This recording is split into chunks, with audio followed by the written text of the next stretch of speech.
मेरी कौम की बेटियों आप भी सुनो, मेरी बहनों आप भी सुनो।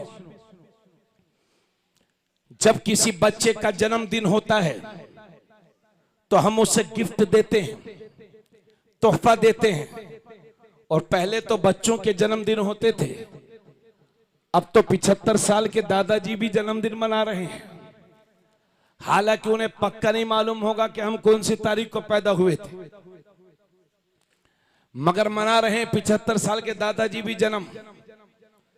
तो जब जन्मदिन बर्थडे जब स्पेशल होता है तो तोहफा पेश किया जाता है, गिफ्ट दिया जाता है। जालिम नगर के मुसलमानों 1500 साल मिलादुन नबी के इस हंसी मौके पर अपने नबी को क्या तोहफा पेश कर रहे हैं आप। और यह भी याद रहे कि मेरे नबी हमारे तोहफों के मोहताज नहीं है, हमारे गिफ्ट के मोहताज नहीं है। कौन देता है, देने को मुंह चाहिए, देने वाला है सच्चा हमारा नबी, वो हमारे तोहफों के मोहताज नहीं है। लेकिन इस साल 1500 साल मिलादुन नबी मनाया गया, क्या तोहफा पेश कर रहे हैं हम अपने नबी को? तो तोहफा वो दो जो मेरे नबी को खुश कर दे।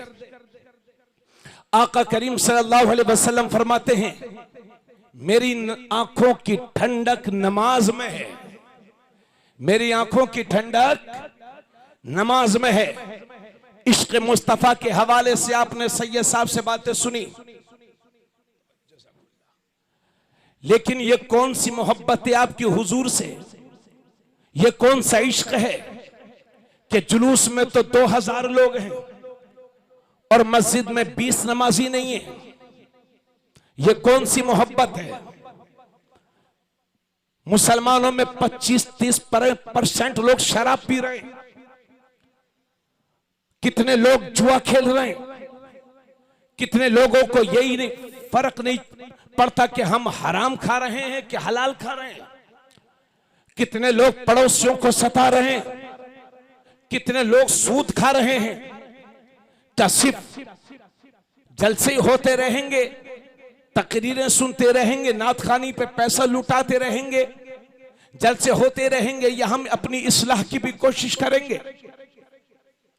माफ करना, मगर सच बात कहने से कोई परहेज नहीं। अल्लाह के नबी सल्लल्लाहु अलैहि वसल्लम इरशाद फरमाते हैं, एक बाप की तरफ से उसकी औलाद के लिए जो सबसे बड़ा तोहफा होता है वो बेहतरीन तरबियत होती है।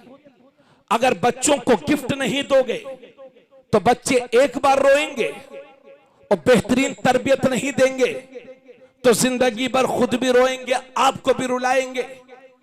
आपके इसी गांव में कितने घर ऐसे होंगे कि जिन्होंने बड़ी इज्जत की जिंदगी गुजारी, मगर उस घर के बिगड़े हुए लड़कों ने अपने खानदान की इज्जत को खाक में मिला दिया है। ये क्यों? क्योंकि हमने बच्चों की तरबियत सही नहीं की है। सुनिए मेरी बात, क्या नाम है हजरत आपका?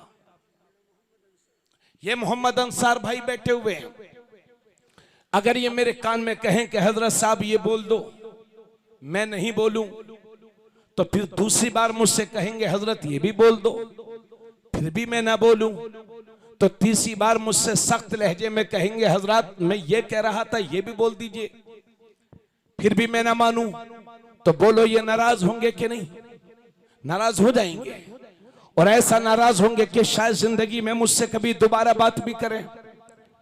अगर ये 3 बार कोई बात मुझसे कहें तो और मैं ना मानूं तो ये नाराज हो जाएं, तो सोचो तो सही, मेरा रब कुरान करीम में 68 या 70 मकाम पर नमाज का हुक्म फरमा रहा है, फिर भी हम नमाज नहीं पढ़ेंगे तो रब की रहमत रूठेगी कि नहीं? रब नाराज होगा कि नहीं? ए लोगों, नमाज को हल्का फुल्का मत समझना। इस्लाम और कुफ्र के दरमियान सबसे बड़ा फर्क नमाज ही का है। मुशरिक की पहचान यह है कि दर बदर झुकता है, और मोमिन की पहचान यह है कि सिर्फ खुदा के लिए झुकता है। अरे बोलो सुभान अल्लाह।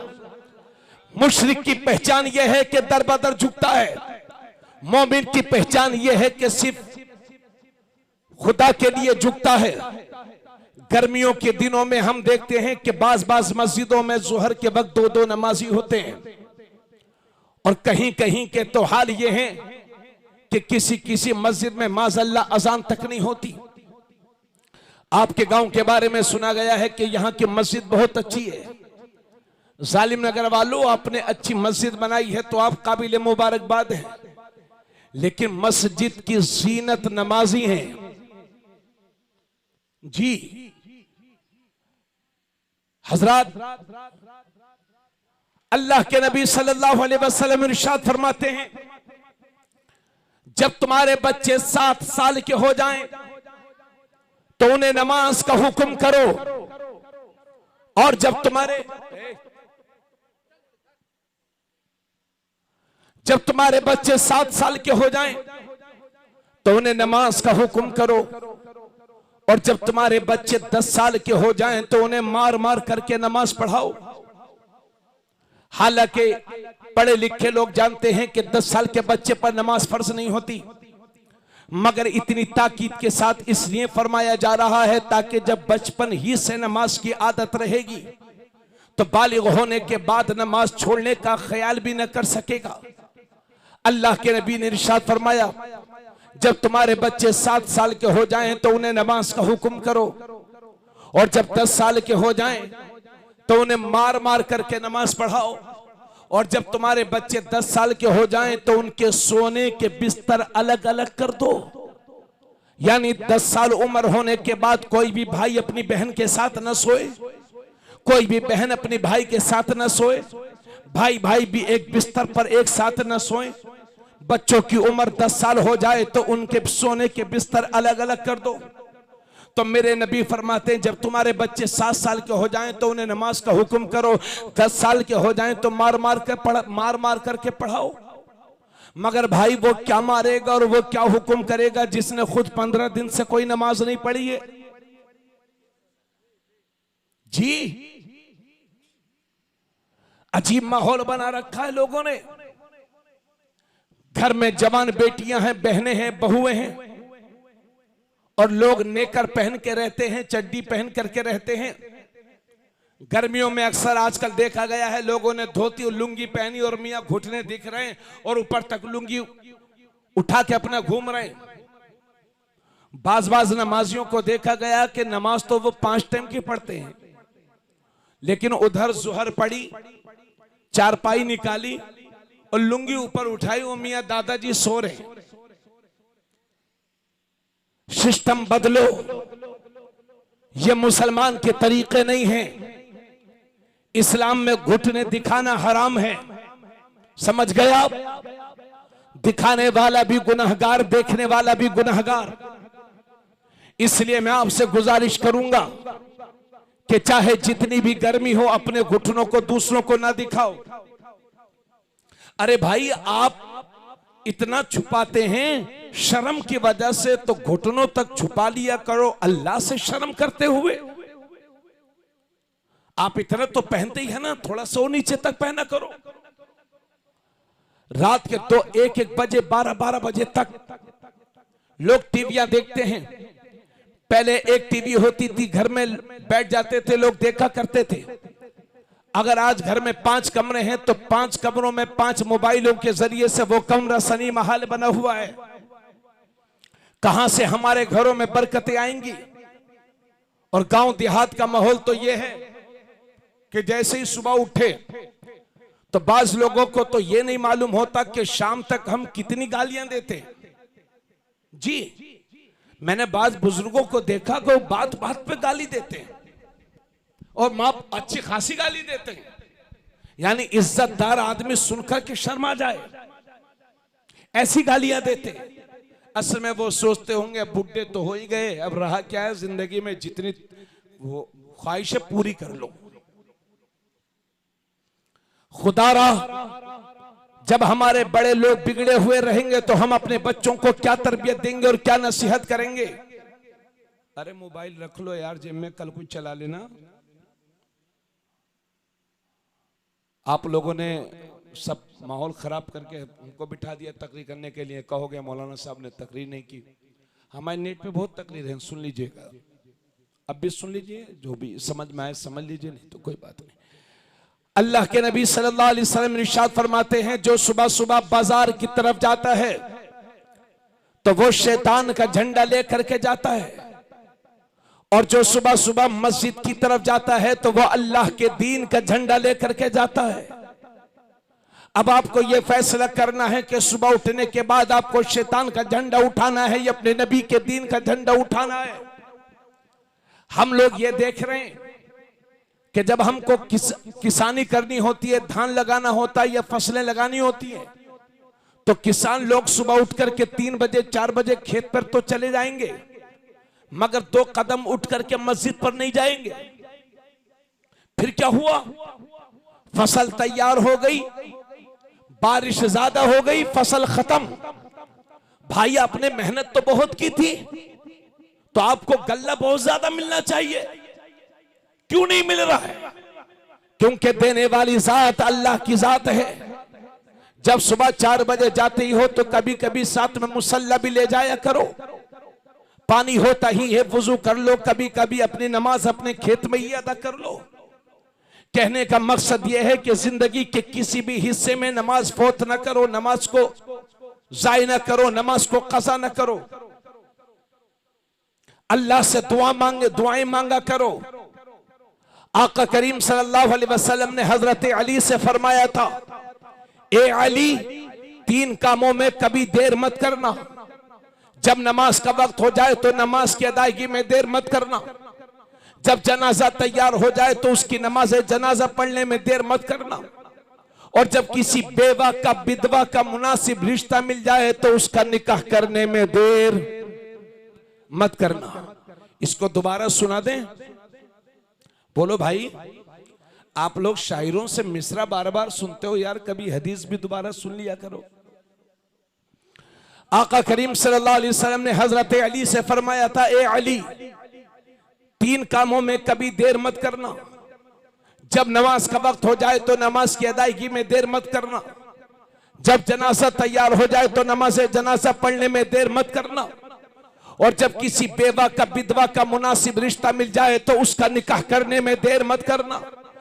अपने मुल्क में नारे लगते हैं, बेटी पढ़ाओ बेटी बचाओ नारी को सम्मान दो, बेटी पढ़ाओ बेटी बचाओ नारी को सम्मान दो।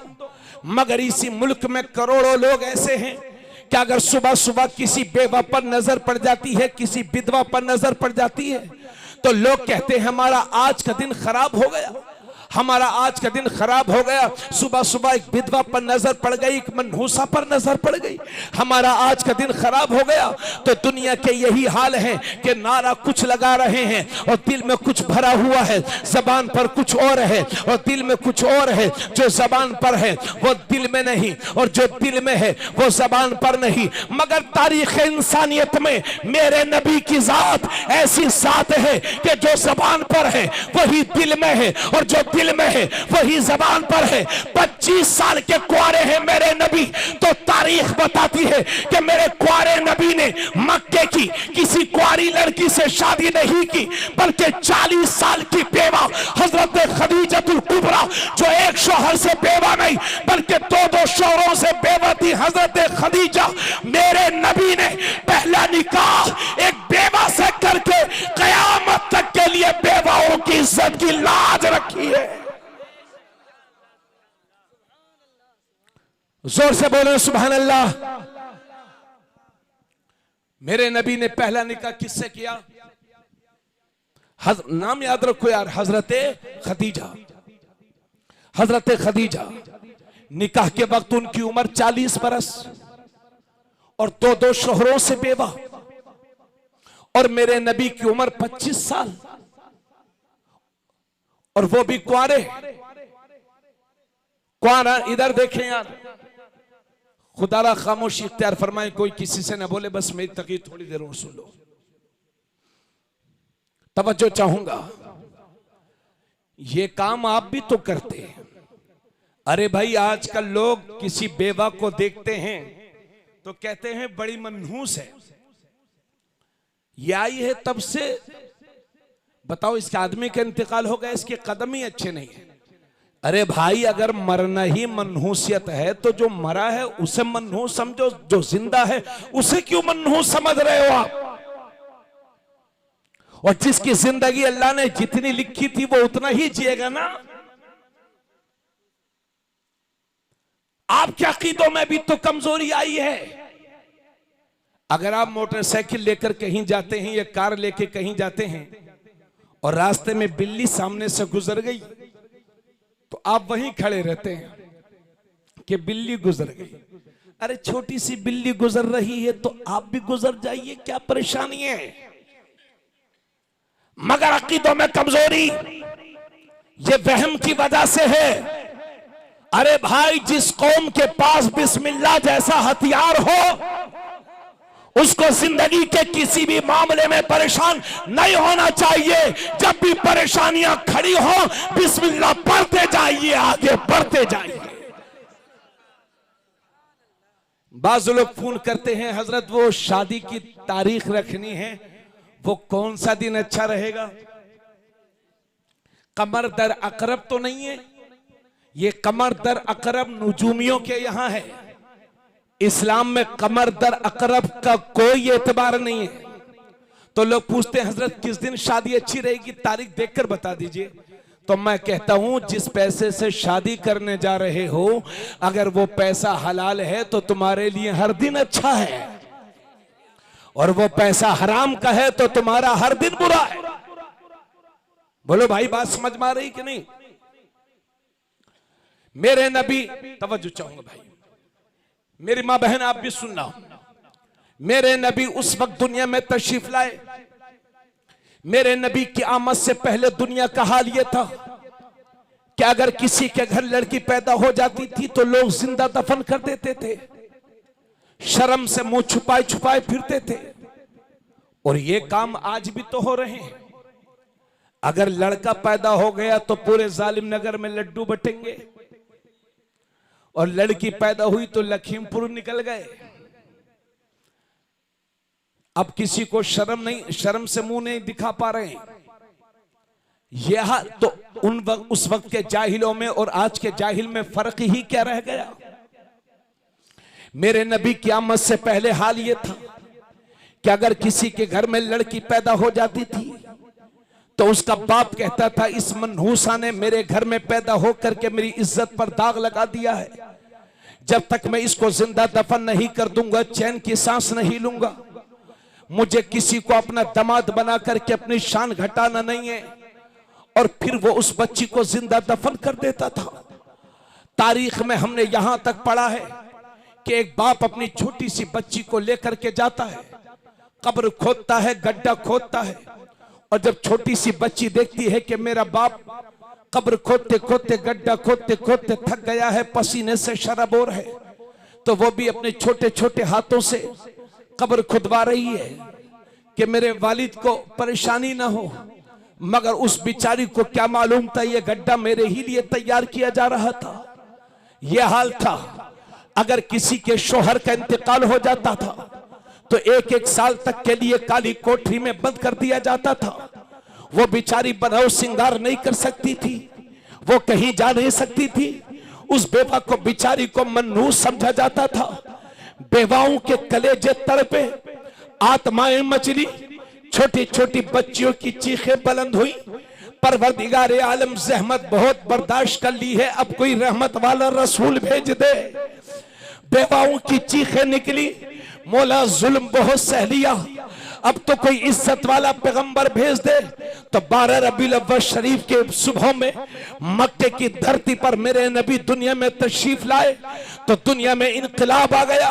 जहां मेरे नबी की आमद से पहले बेटियों के यह हाल थे, औरतों के यह हाल थे, और जब मेरे नबी दुनिया में तशरीफ ले आए तो तिरमिजी शरीफ की हदीस सुनो। अल्लाह के नबी सल्लल्लाहु अलैहि वसल्लम ने इरशाद फरमाया, मन कानत लहू सलासु बनात औ सलासु अखवात औ इब्नतान औ उख्तान फअहसन सुहबतहुन्न वत्तक़ल्लाह फीहिन्न फलहुल जन्नह। अल्लाह के नबी सल्लल्लाहु अलैहि वसल्लम इरशाद फरमाते हैं कि अल्लाह ने जिसे 3 बेटियां दी, बेटियों वालों जरा मोहब्बत से बोलो सुभान अल्लाह। जिस जिसकी बेटियां हैं सब बोले, जिस जिसकी बहनें हैं सब बोले। अब हदीस शरीफ सुने, आका करीम सल्लल्लाहु अलैहि वसल्लम फरमाते हैं कि अल्लाह ने जिसे 3 बेटियां दी या 3 बहनें दी या 2 बेटियां दी या 2 बहनें दी, और उसने अपनी बहनों के साथ बेटियों के साथ अच्छा सलूक किया, उनके हुकूक अदा कर दिए, उनकी परवरिश कर दी, और जब वो जवान हो गई तो उनकी शादी कर दी। नबी फरमाते हैं फलहुल जन्नह, उस शख्स के लिए जन्नत है। आका करीम सल्लल्लाहु अलैहि वसल्लम फरमाते हैं मन इब्तुलिया बिशैइन मिनल बनात फसबर अलैहिन्ना कुन्ना लहू हिजाबम मिनन नार। अल्लाह ने जिसे बेटियां दी तो उसकी ये बेटियां कयामत के दिन अपने बाप के लिए जहन्नम से पर्दा बन जाएंगी। यानी बाप के अमाल इस काबिल होंगे कि जहन्नम में लेकर के जाएं, लेकिन ये हमारी बेटियां, ये हमारी बहनें हमें जहन्नम में जाने से बचा लेंगी। अल्लाह के नबी ने एक बार दाहिने हाथ उठाया और दाहिने हाथ की ये 2 उंगलियां उठाई और मेरे नबी ने इरशाद फरमाया मन आला जारियतैन, जिसने 2 बेटियों की परवरिश की तो वो और मैं जन्नत में इन 2 उंगलियों की तरह करीब करीब होंगे। सुभान अल्लाह सुभान अल्लाह। मेरे नबी फरमाते हैं जब भी कोई चीज लाया करो तो पहले अपनी बेटियों को दिया करो। यह है पैगंबर इस्लाम का एहसान इन औरतों पर, यह है पैगंबर इस्लाम का एहसान इन बेटियों पर। और अभी मैंने 2-3 साल पहले किसी अखबार में पढ़ा था कि भारत का सुप्रीम कोर्ट यह कहता है कि बाप की जायदाद में जिस तरह से उसके बेटों का हक है इसी तरह से उसकी बेटियों का भी हक है। मगर कुर्बान हो जाओ अपने नबी पर कि भारत का सुप्रीम कोर्ट जो बात आज कह रहा है वही बात 1400 साल पहले मदीने के दारुल हुकूमत से तुम्हारे नबी दुनिया को बता रहे हैं और फरमा रहे हैं कि बाप की जायदाद में जिस तरह से उसके बेटों का हक है इसी तरह से उसकी बेटियों का भी हक है।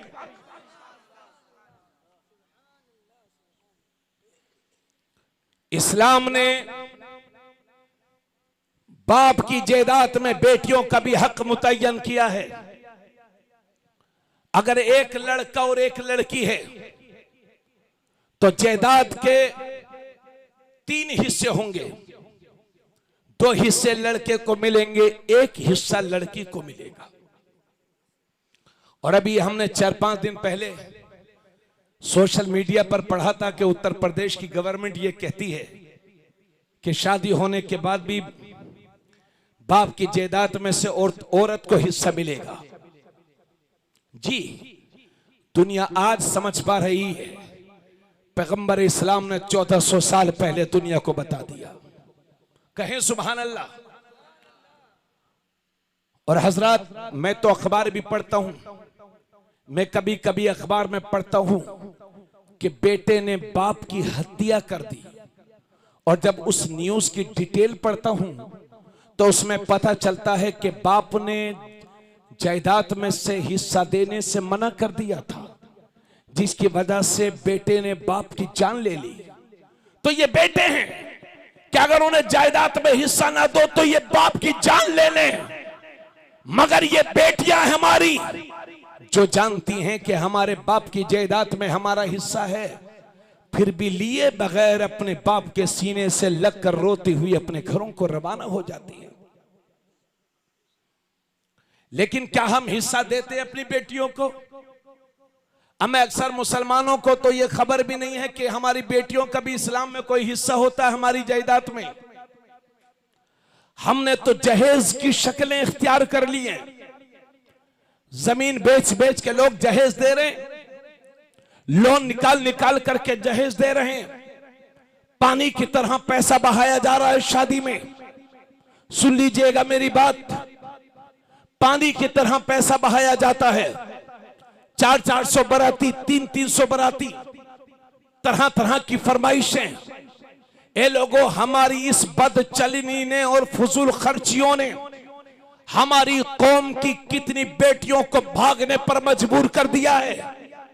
क्योंकि अगर आज किसी की 3 बेटियां गरीब हैं तो रातों में वो बेटियों से मुंह छुपा छुपा करके रोने पर मजबूर है, क्योंकि जहेज का भिखारी दरवाजे के बाहर खड़ा हुआ है और ए जहेज के भिखारियों, जिन हाथों को ससुराल के आगे फैलाते हो, काश रातों में उठ उठ करके उन्हीं हाथों को मेरे रब के हुजूर फैला दो, तो मेरा रब इतना देगा कि तुम्हारी नस्लों से गरीबी का खात्मा हो जाएगा। हजरात, हाँ हम देख रहे हैं इतनी फजूल खर्चियां हो रही हैं शादियों में। अल्लाह की पनाह, आप मुझे बताइए, आप चाहे 5 करोड़ खर्च करें या 10 करोड़ खर्च करें या 2 लाख खर्च करें या 20 लाख खर्च करें या 50 लाख, मेन चीज निकाह ही है। इस्लाम ने जिस निकाह को निहायत आसान बनाया था, हमने अपनी फजूल खर्चियों से उस निकाह को अपनी कौम के लिए सबसे बड़ा मुश्किल मसला बना लिया है। बोलो भाई, नतीजा यह होता है कि सही वक्त पर शादियां नहीं होती बच्चों बच्चियों की, जिसके नतीजे में ज़िना बढ़ रहा है, बुराइयां बढ़ रही हैं, अखलाक में गिरावट आ रही है। बोलो सही बोल रहा हूं कि गलत बोल रहा हूं जी? और आज अगर किसी की 3 बेटियां गरीब, 3 बेटियां जवान हैं, बाप गुर्बत की जिंदगी जी रहा है, तो उनका बस उन लड़कियों की कब शादी होगी, बस अल्लाह ही रहम फरमाए। कहां से बाप बेचारा लाएगा 15-20 लाख रुपया? ये हाल है हमारा। इसलिए मेरी बात सुनो मेरे भाई, सुन लो मेरी बात।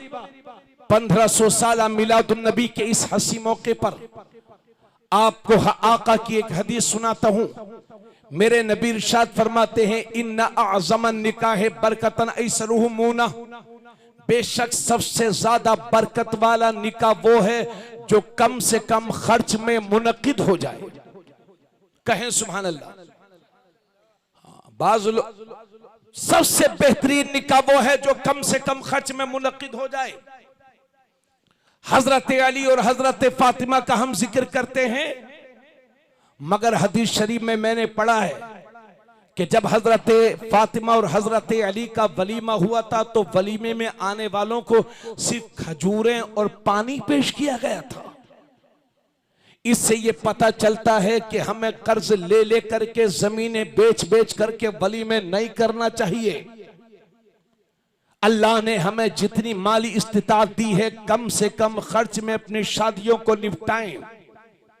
ठीक है, एक बात इसके बाद और बयान करूंगा, उससे पहले यह भी अर्ज कर दूं कि शादी ब्याह में जहां बहुत सारी बुराइयां, वहां सबसे बड़ी बुराई हमारी समाज में जो इस वक्त जड़ें जिसकी मजबूत हो चुकी हैं, वो है बेपर्दगी। 50-50 साल की औरतें, 60 साल की औरतें कि जिनके नवासे भी हैं, पोते भी हैं, इतना मेकअप और बनाओ श्रृंगार करती हैं कि पोता देखता है तो वो भी सोचता है, या अल्लाह मेरी दादी को हो क्या गया है जी।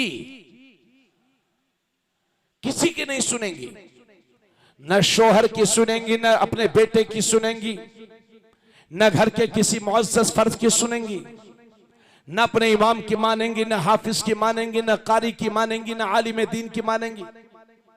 और भाइयों, मैं तो देखता हूं ना, सही बात तो यह है कि आजकल किसी अच्छे आदमी का, नेक आदमी का किसी शादी में जाना भी बड़ा मुश्किल हो गया। इतनी बेपर्दगी, अल्लाह की पनाह। और सिर्फ शादी तक ही नहीं, शादी के बाद भी बेपर्दगी का बोलबाला है। बाज औरतों को देखा गया है कि जिंदगी में उन्होंने कभी बुर्का ही नहीं पहना होगा। इतनी बेपर्दगी, पूरे गांव में गले में दुपट्टा डाल के घूम रही हैं, और उसके बाद सोचती हैं कि हमारे घर में वली पैदा हो जाए। हराम का खिलाओगे और बेपर्दगी करोगी तो कहां से तुम्हारे घर में वली पैदा होंगे? माफ करना तल्ख मिजाजी के लिए, मगर जो बेपर्दगी है, अल्लाह की पनाह, पिछले 4 साल से अपने मुल्क में हिजाब का मसला चल रहा है। दुनिया किधर भी जा रही हो जाने दो, मगर तुम्हें अपने बुजुर्गों की तालीम पर अमल करना है। आज हमारी बेटियों के नाम तो फातिमा हैं, मगर सैयदा फातिमा ज़हरा की किताब की तालीम पर हम अमल भी करते हैं। वो फातिमा के जब पुलसिरात से गुजरेंगी तो बातिने अर्श से निदा आएगी, महशर वालों गर्दनों को झुका लो, इसलिए कि 70,000 हूरों के झुरमुट में सैयदा फातिमा ज़हरा का गुजर होने वाला है। वो फातिमा कि जिन्होंने मौत के वक्त वसीयत की थी कि लोगों मेरे जनाजे को दिन में ना उठाना, रात में उठाना, कहीं ऐसा ना हो कि मेरा जनाजा दिन में उठे तो किसी अजनबी मर्द की नजर मेरे जनाजे पर पड़ जाए। वो फातिमा, इसलिए मैं जालिम नगर की अपनी बहन बेटियों से अपील करूंगा, कौम की बेटियों से अपील करूंगा, जो शोहर वाली हैं उन खवातीन से अर्ज करूंगा कि बुर्के में, हिजाब में तुम्हारी इज्जतें महफूज है, पर्दा करो, पर्दे में तुम्हारी शान महफूज है।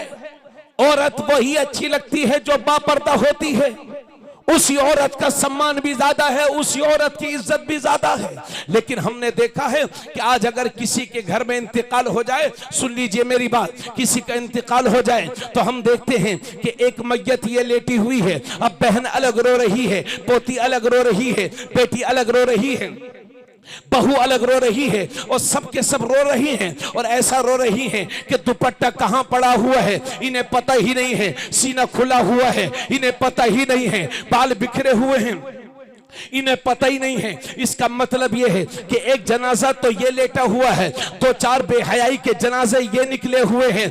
आओ सीखो नबी की सहाबिया से। मेरे नबी की एक सहाबिया है, उनका नाम है उम्मे खल्लाद, उनका जवान बेटा मेरे नबी के साथ जंग में गया हुआ था और वो वहीं पर शहीद हो गया। हजरत उम्मे खल्लाद का जवान बेटा मेरे नबी के साथ जंग में गया हुआ था और वो वहीं पर शहीद हो गया। मेरे नबी उम्मे खल्लाद को पता चला कि मेरा बेटा शहीद हो गया है, मेरा बेटा कत्ल कर दिया गया है, तो पूरे पर्दे के साथ, पूरे हिजाब के साथ, इस्लामी वकार के साथ हुजूर सल्लल्लाहु अलैहि वसल्लम की बारगाह में पहुंची। शिकायत करने नहीं गई थी बल्कि अपने बेटे के ताल्लुक से एक मसला पूछने गई थी। जब सहाबा ने देखा कि शहीद की मां आई है, उम्मे खल्लाद आई है और ऐसी हालत में भी पर्दे के आलम में आई है, उनके बेटे के लाश के टुकड़े टुकड़े पड़े हैं, मगर उम्मे खल्लाद इस हालत में भी उन्होंने पर्दा कर रखा है। तो एक सहाबी बोले, उम्मे खल्लाद तेरे जवान बेटे की लाश पड़ी हुई है और तूने इस हालत में भी पर्दा कर रखा है।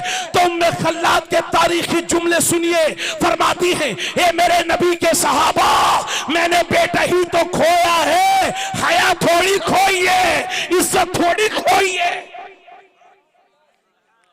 यह है नबी की सहाबिया का पर्दा कि जवान बेटे की लाश के टुकड़े टुकड़े पड़े हैं, फिर भी अपने आप को बेपर्दा न होने दिया। इधर देखो यार, आप मेरी बात को सुन रहे हैं कि नहीं?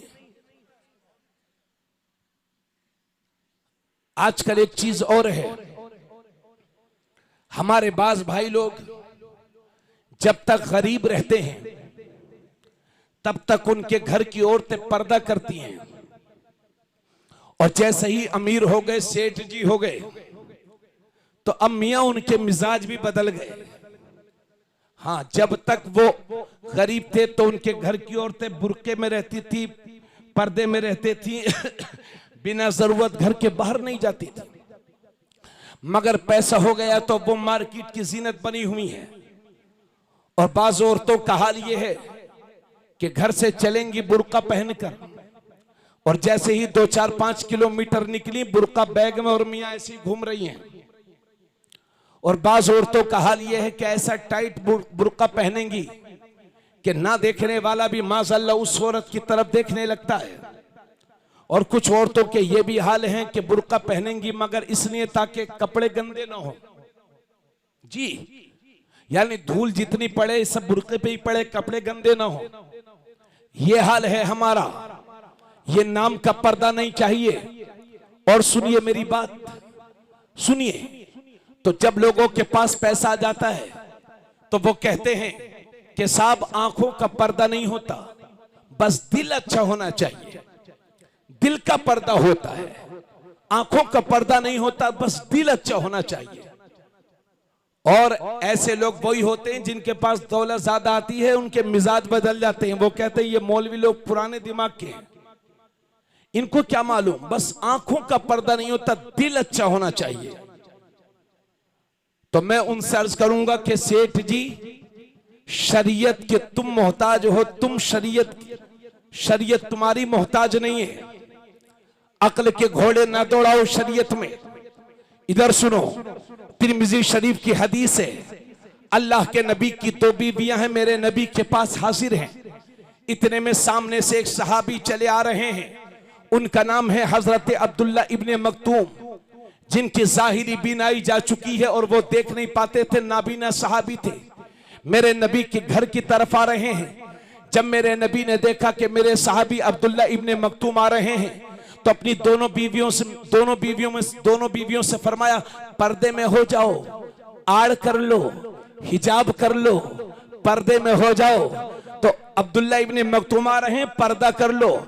तो हजरत उम्मे सलमा से रहा ना गया, अर्ज करती है, या रसूल अल्लाह, ये अब्दुल्ला इब्ने मक्तूम ही तो है, ये तो नाबीना है, ये हमें देख थोड़ी रहे हैं। तो मेरे नबी फरमाते, उम्मे सलमा, अगर ये तुम्हें नहीं देख रहे हैं तो तुम तो इनको देख रही हो।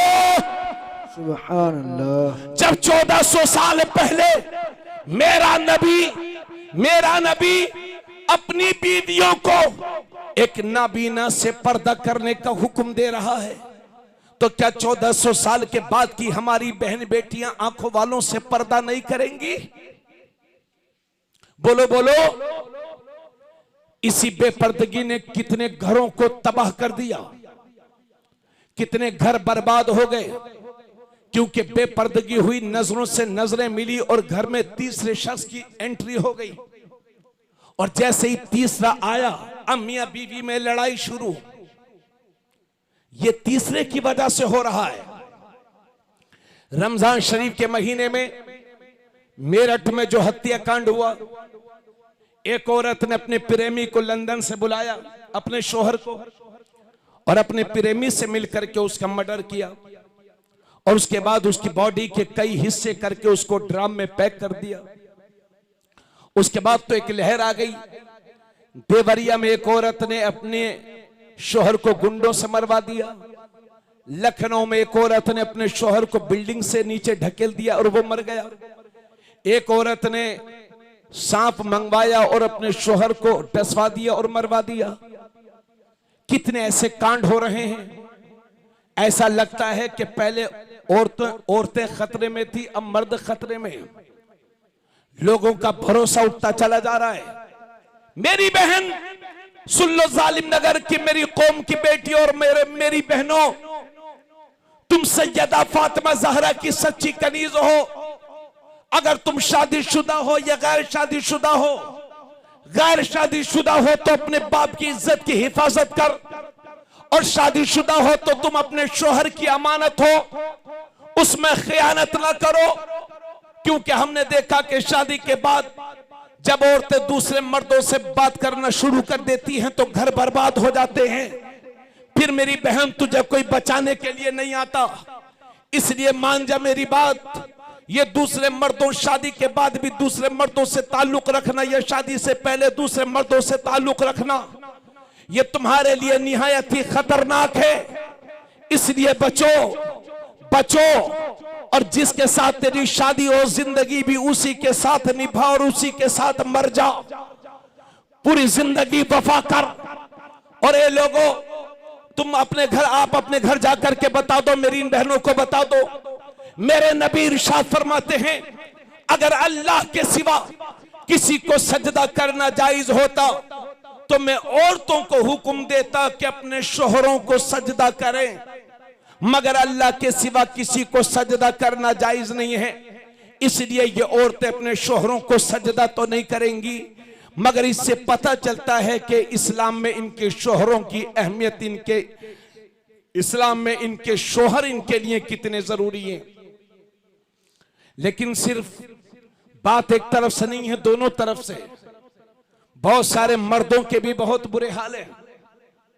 शादी के बाद भी कई कई औरतों से ताल्लुकात रखना और अपने बच्चों पर ना ध्यान देना, और हमेशा अपना पैसा बर्बाद करना, दूसरी औरतों के चक्कर में अपनी बीवी को मारना पीटना, ये आदतें भी बहुत गंदी हैं।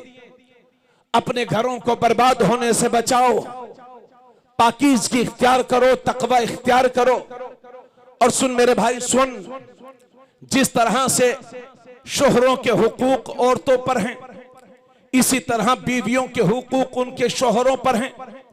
अल्लाह के नबी के एक सहाबी पूछते हैं, या रसूल अल्लाह, अरे भाई बात हमारी समझ में आ रही है कि नहीं? बस थोड़ी देर और सुन लो। अब ये कभी कभी तो जलसा होता है ना, शायद पहली बार ऐसा जलसा हुआ है, अल्लाह पाक कबूल फरमाए, या पहले कभी हुआ होगा, अल्लाह कबूल फरमाए। एक सहाबी अर्ज करते हैं, या रसूल अल्लाह, हमारी बीवियों का हक हम पर क्या है? तो अल्लाह के नबी फरमाते हैं, तुम्हारी बीवियों का हक तुम पर यह है कि जैसा तुम खाओ वैसा उन्हें खिलाओ, जैसा तुम पहनो वैसा उन्हें पहनाओ, और अगर किसी शरई जरूरत के तहत मारना पड़ जाए तो हुजूर फरमाते अपनी बीवियों के चेहरे पर ना मारो, अपनी बीवियों को गाली ना दो, और घर के सिवा उन्हें कहीं तन्हा छोड़ करके मत जाओ। इसलिए लोगों, अगर अपने घर ही को दुनिया में जन्नत बनाना चाहते हो तो शोहर के लिए यह लाजिम है कि अपनी बीवी की इज्जत करे, और बीवी के लिए लाजिम है कि शोहर की इज्जत करे। नाजायज ताल्लुकात से हमें बचना होगा। हजरात, इतना कहने के बाद अब मैं इस गांव की तमाम औरतों से यह अपील करूंगा कि बिना शरई जरूरत के तहत मार्केट जाना, बिना जरूरत के तहत मार्केट जाने की आदत ये अच्छी नहीं है। शोहर जो खुशी से ला करके दे दे उसी को पहन लो, नाजायज फरमाइशें ना करो। किसी का शोहर मजदूर होता है लेकिन उसकी बीवी इतनी तंग करती है कि मत पूछिए। इसलिए गुजारिश करूंगा अपनी मां बहनों से कि अपने घर के बाहर जब भी निकलें तो बुर्के के साथ निकलें, चेहरा छुपा के निकलें। और ए लोगों, अगर आप किसी से दोस्ती करते हैं तो दोस्ती घर के बाहर तक होना चाहिए, घर के अंदर तक नहीं। कितने घर इसी तरह से बर्बाद हो गए कि दोस्ती हुई और उस दोस्त के घर में आने जाने से वो घर बर्बाद हो गया। अगर बैठक हो तो बैठक में बिठाइए, वरना बाहर मिलिए। घर में अजनबी मर्दों को लाने की जरूरत नहीं है, ये इस्लाम के उसूल के खिलाफ है। अल्लाह का शुक्र है, आपकी जन्नत आपके माँ के कदम के नीचे। मैं जिस माँ का बेटा हूं, मेरी माँ मेरे वालिद के निकाह में 37 साल रही। मेरा खेत मेरे घर से तकरीबन 1.5 किलोमीटर होगा, 1.5-2 किलोमीटर। 37 साल की मुद्दत में मेरे वालिद 1 या 2 बार मेरी माँ को अपनी साइकिल पर बिठाकर पर्दे के साथ खेत दिखाने ले गए थे। उसके बाद कभी नहीं लेके गए। हमारे गांव में आज भी कुछ औरतें मजदूरी करती हैं, जैसे कि हर गांव में करती हैं, हमारे गांव में भी करती हैं।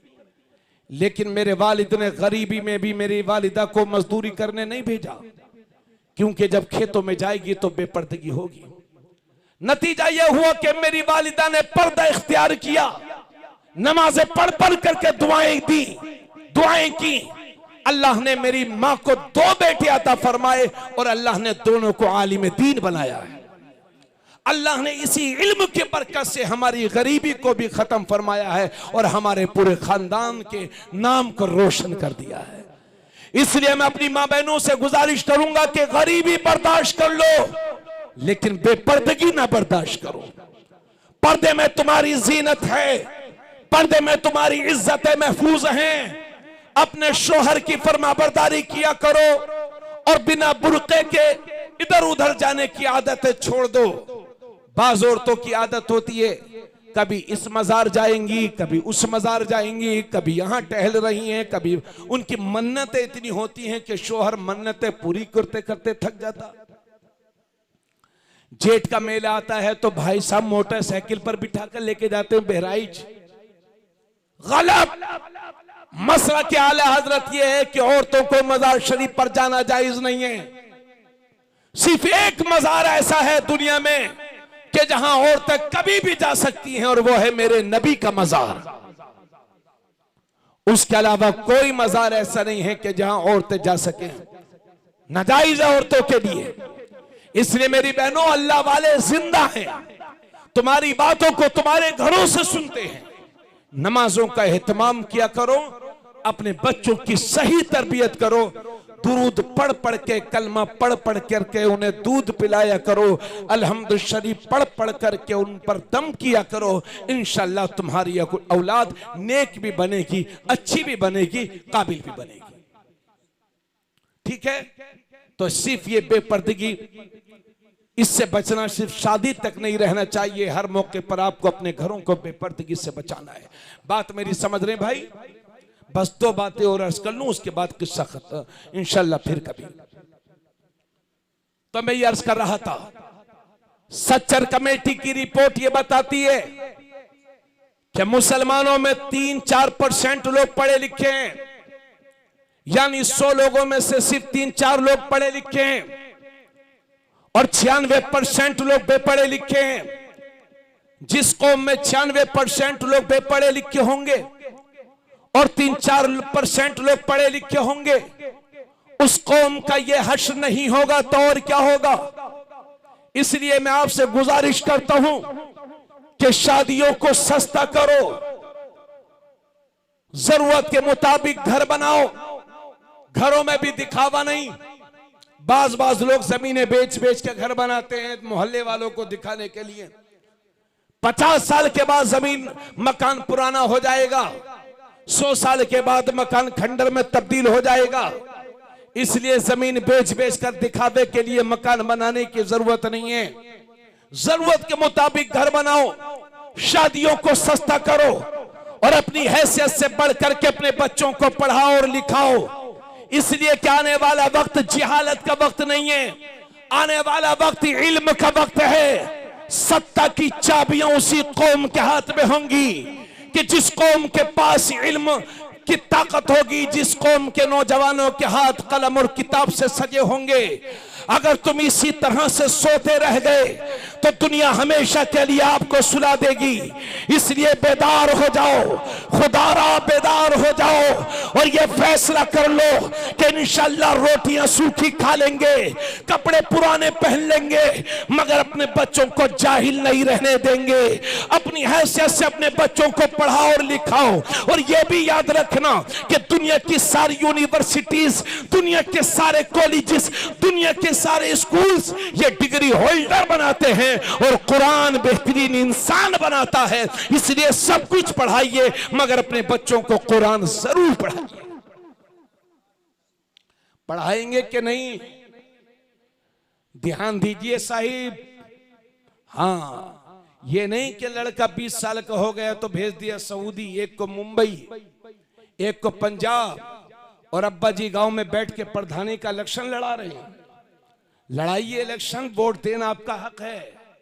5 साल में एक ही आदमी प्रधान होता है, पूरा गांव तो प्रधान नहीं होता। इसलिए इन प्रधानियों के चक्कर में अपनी जिंदगियों को फना न करो, आपस में अपने ताल्लुकात को खराब न करो, नफरतें दिलों में मत पैदा करो। ऐसी ऐसी नफरतें लोग इलेक्शन के मौके पर दिलों में पाल लेते हैं कि मालूम होता है कि एक दूसरे के खून के प्यासे हैं। आप अपने बच्चों की तरबियत और उनकी पढ़ाई पर ध्यान दीजिए। वोट देना आपका हक है, आप जिसको अच्छा समझें उसको वोट दें, लेकिन उसके नाम पर आप अपने बच्चों की पढ़ाई को बर्बाद न करें। खुद भी मेहनत करें, जब तक अल्लाह ने बदन में जान दी है मेहनत करें, और अपने बच्चों को मेहनत की कमाइयों से पढ़ाएं, लिखाएं, आगे बढ़ाएं।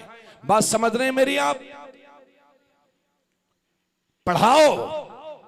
और अगर कहीं नहीं पढ़ा पाते, स्कूलों की फीस महंगी है, तो हमारे मदरसों में ही भेज दो। मुफ्त पढ़ाई, मुफ्त खाना। स्कूल से तो नोटिस आ जाता है कि फीस जमा नहीं होगी तो इम्तिहान में बैठने नहीं देंगे, मगर मदरसे वालों ने कभी आपको नोटिस भेजा? पढ़ा भी रहे हैं, पाल भी रहे हैं, इसलिए कोई स्कूल की फीस देने के लायक नहीं है, भेज दो हमारे मदरसे। और सिर्फ मुसलमानों के पास ही मदरसों के शक्लों में ऐसी संस्थाएं हैं जो बगैर किसी पैसे के फ्री में तालीम देती हैं। इन्हीं मदरसों का ऐसा किरदार है हिंदुस्तान की आजादी में कि भुलाई से भूले कभी भुलाया नहीं जा सकता। जब मदरसों को चैलेंज किया गया उत्तर प्रदेश के हाई कोर्ट में, तो मदरसे वालों ने पूरी ताकत के साथ इस मुकदमे को सुप्रीम कोर्ट में चैलेंज किया। हाई कोर्ट उत्तर प्रदेश ने कहा कि नहीं, मदरसों की तालीम गैर कानूनी है। हमने खुद इस मुकदमे को लड़ा, पूरे मदरसों के संगठन ने लड़ा, और भारत का सुप्रीम कोर्ट ने कहा है कि नहीं, मदरसों की तालीम गैर कानूनी नहीं बल्कि कानूनी है। अल्लाह का शुक्र है, आपके गांव में मदरसा है, उस पर ध्यान दीजिए और ये फैसला कीजिए कि आपके गांव का कोई भी बच्चा बगैर कुरान पढ़ा न रह जाए। ठीक है नौजवानों, 1500 साल मिलादुन नबी के इस हंसी मौके पर आप बस खत्म कर रहा हूं, सलातो सलाम होने जा रहा, 2 मिनट और सुन लो। ये फैसला कर लो कि इंशाअल्लाह हम लड़की वालों से किसी तरह के जहेज की फरमाइश नहीं करेंगे। सुन रहे भाई? हाँ, अरे सुनो यार, इधर किसी तरह की फरमाइश नहीं करेंगे लड़कों वालों से, लड़की वालों से कोई फरमाइश नहीं करेंगे। कोई भी बाप अपने बेटी को खाली हाथ नहीं भेजना चाहता, इसलिए जो वो खुशी से दे दे कबूल कर लो। आज हमारे एक दोस्त हैं उड़ीसा में, उनका 2 लड़के थे कि इंतकाल कर गए, अल्लाह ने बहुत नवाजा है। तो कहने लगे हजरत 6 अप्रैल को शादी है, आपको आना है, मेरे बहुत अजीज हैं। कहा ठीक है, मैंने कहा ठीक है आऊंगा। तो मैंने कहा बारात कब जाएगी, किस टाइम जाएगी, कहां जाएगी? तो उन्होंने बताया कि हजरत लड़की वाले, उनकी माशी हालत थोड़ी कमजोर है, तो हम बारात लेकर के नहीं जाएंगे बल्कि लड़की वालों की तरफ से 120 आदमी हमारे यहाँ आएंगे, हम उनकी मेजबानी करेंगे और यही निकाह होगा। जी, उन्होंने अपने मेहमानों को लड़की वालों के लिए बोझ नहीं बनाया। हमारे दोस्त हैं हाजी मोहम्मद अशरफ मेमन साहब, खरियार रोड, सुबह, उड़ीसा में। आज ही उनसे हमारी बात हुई, कहने लगे हजरत हमने लड़की वालों को परेशान नहीं किया है, हमने अपने यहाँ बुलाया है, हम उनकी मेजबानी करेंगे, उनको खाना खिलाएंगे, इज्जत के साथ पेश आएंगे और निकाह यहाँ होगा। और उन्होंने मुझे बताया कि हजरत निकाह हम मस्जिद में करवाएंगे। और यहाँ नए नए सेठ बने हैं तो पूछो मत कितना पैसा फेंक दें। बाज लोगों के हाल ये हैं कि शादियों में इतना पैसा खर्च कर देते हैं कि 5-5 साल तक उनके सर से कर्ज का बोझ नहीं उतरता। तुम्हारा टारगेट लंबी लंबी शादियां करना नहीं है, तुम्हारा टारगेट इस वक्त ये होना चाहिए कि आपके बच्चे पढ़ें, आगे बढ़ें, ताकि एक जिंदा कौम की हैसियत से आप इस मुल्क में सलामत रह सको। अगर ऐसे ही सोते रह गए तो आने वाले हालात आपके लिए और भी खतरनाक और डेंजर हो जाएंगे। समझ भी रहे हो मेरी बात आप लोग? मैं क्या कहना चाह रहा हूं आप हजरत से, ये दर्द दिल बयान कर रहा हूं। इसलिए मैं नौजवानों से अपील करूंगा कि मुख्तसर बारात, बास फैमिली बड़ी होती हैं, बास छोटी होती हैं। अगर 200 जाने वाले हों तो 100 जाइए, 100 जाने वाले हों तो 50 जाइए, 50 जाने वाले हों तो 25 जाइए, 25 जाने वाले हों तो 10 ही जाइए। कम लोगों को लेकर के जाइए, निकाह कीजिए मस्जिद में, अपने घर रुखसत करके लाइए, शादियों को सस्ता कीजिए। बहुत बर्बाद हो गया इन शादियों के पीछे मुसलमान। मैं जानता हूं कि लोगों को समझाना बड़ा मुश्किल है, मगर मैं ये भी मानता हूं कि तकरीर करना, कहना मेरा काम है। मेरी बातों में असर पैदा फरमाने वाली जात मेरे रब की जात है।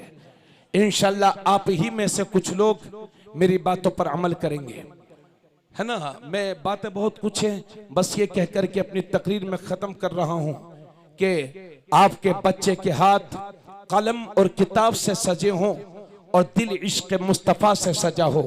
हुजूर सल्लल्लाहु अलैहि वसल्लम फरमाते हैं अपने बच्चों को 3 चीजें सिखाओ। अपने बच्चों को अपने नबी की मोहब्बत सिखाओ, अपने बच्चों को अहले बैत की मोहब्बत सिखाओ और अपने बच्चों को कुरान करीम की तिलावत करना सिखाओ। और नौजवानों से, बच्चों से अपील करूंगा कि अपने माँ बाप की खिदमत करो, अपने माँ बाप की फर्मा बरदारी करो। कुरान में अल्लाह ने अपनी इबादत के बाद अगर सबसे ज्यादा ताकीद के साथ किसी चीज का हुक्म दिया है तो वो किसी चीज का हुक्म दिया है तो वो माँ बाप की फर्माबरदारी करने का हुक्म दिया है। पहले माँ बाप मिलकर के 7-8 बच्चों को पाल लेते हैं, मगर 7-8 लड़के मिलकर के एक माँ बाप को पालना उनके लिए मुश्किल हो जाता है। खुदारा ऐसा ना करें, माँ के कदम के नीचे जन्नत है, और जो दुआ आपके हक में आपके माँ बाप कर देंगे वो दुआ कोई और नहीं कर सकता। बात खत्म। ये कहकर के आपसे रुखसत होना चाहता हूं। जालिम नगर के मुसलमानों, 1500 साल मिलादुन नबी के इस हंसी मौके पर आपने ये शानदार जलसे का इनेकाद किया। अल्लाह ताला आपकी इस मजलिस को, इस जलसे को कबूल फरमाए।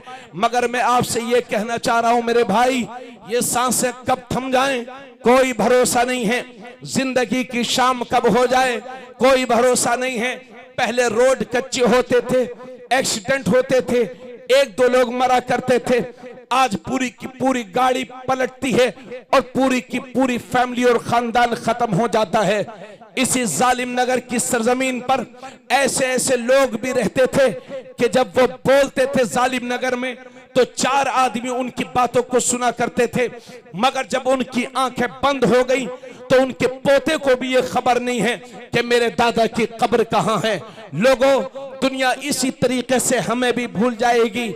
ये मत समझना कि हम हमेशा याद रखे जाएंगे, ये मत समझना कि हम मर जाएंगे तो पूरा जालिम नगर हम पर रोएगा।